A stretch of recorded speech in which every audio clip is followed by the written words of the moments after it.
একজন মুসলমান শুধুমাত্র তার মসজিদ বাঁচাতে গিয়ে মারা গেছে। তারপর তারা নানা জায়গায় রিপোর্ট করছে, সর্বোচ্চ এই পর্যন্ত তারা বলছে যে 45 জন মানুষ মারা গেছে। এর মধ্যে মুসলমানদের বাড়ি ঘর বুলডোজার দিয়ে কলকাতায় হামলা হচ্ছে এবং এটা খুব বিজেপি রিকগনাইজ করেছে। হাজু সে বলছে এটা আমার না, এটা তৃণমূলের, মানে সে বলতে যাচ্ছে কলকাতায় এমন কিছু। আমরা ফেসবুকের ভাইরাল নিয়ে কথা বলছি না, আমরা তথাকথিত কোনো মিরাকল নিয়ে কথা বলছি না। ইন্ডিয়ান রিপোর্ট নিয়ে বর্তমান সরকারের কাছে আমি যাচ্ছি 90% মুসলমানের তার স্ত্রীটা ধরবেন না।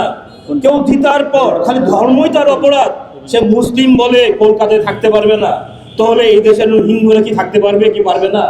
এই প্রশ্নকে আমি বলতে পারি না। ইতিহাস বলছে হিন্দুদেরকে আমরা তাড়াই নাই, হিন্দুরা সহজে ইন্ডিয়ায় নাগরিকত্ব পায়, এটা হলো মূল রিজন। এই কথা কেউ বলে না। কোন ইন্ডিয়ান মুসলমান এখানে আসলে সহজে নাগরিকত্ব পায় না, আমরা স্টিকরি নেই। আর কত কলমায়া কান্না বলেন। রবীন্দ্রনাথ আমাদের জন্য লিখছে, বলছি মানছি আমরা সবকিছুতে, ইসলাম বলে আমরা কি ব্যাকডেটেড?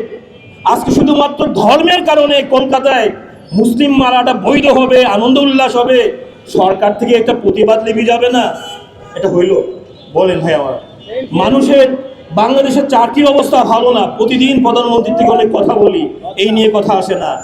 একজন মুসলমান হিসাবে জানাবো অতি দ্রুত সরকার থেকে যেন ভারতীয় সরকারকে জানায়, সরকার যে রিপোর্ট দিয়েছে 45 জন মুসলমানকে হত্যা হয়েছে, একজন তার মুসলমান শুধুমাত্র মসজিদ বাঁচাতে গিয়ে প্রাণ দিয়েছে, এগুলোকে রিকগনাইজ করে ভারত সরি বলে মুসলমান যেন ভারতে অবস্থান করতে পারে, তৃতীয় শ্রেণীর নাগরিক হিসাবে না থাকতে হয়, সেই প্রত্যাশা বাংলাদেশের মুসলমান হিসাবে এর সরকার কাছে চাইবো। এর চেয়ে বেশি কিছু না।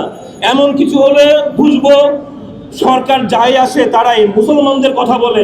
আপনি কিছুদিন আগে মাজারে গেছেন, সিলেটে দেখাতে চেয়েছেন আমরা 90% মুসলমানের যে সব কন্ডার আমরা দেখেছি, কোনো মাজার থেকে জঙ্গিবাদের উত্থান হয় নাই, জঙ্গিবাদ হয়েছে তথাকথিত বিশ্ববিদ্যালয়গুলো থেকে। আপনি সিম্বল দেখাতে চেয়েছেন, আপনার মা সিলেট থেকে মাজার থেকে ইলেকশন করার, মাজারে দোয়া নিয়ে ইলেকশন করতো, আপনি সেই পরিবারের সন্তান হিসাবে সিলেট বাজারে গেছেন এবং মানুষকে বলেছেন আমরা মুসলমানদের স্পিরিটটা লালন করি, রিকগনাইজ করি। সেই দাবি থেকে বলবো, শান্তিপ্রিয় মুসলমানদের পক্ষে বলবো, কলকাতার মুসলমানদেরকে বাজাতে সরকারের 24 ঘন্টার মধ্যে ভিজিবল দৃশ্যমান কিছু চাই, এই প্রত্যাশাই করবো। এর চেয়ে বেশি কিছু বলার নাই।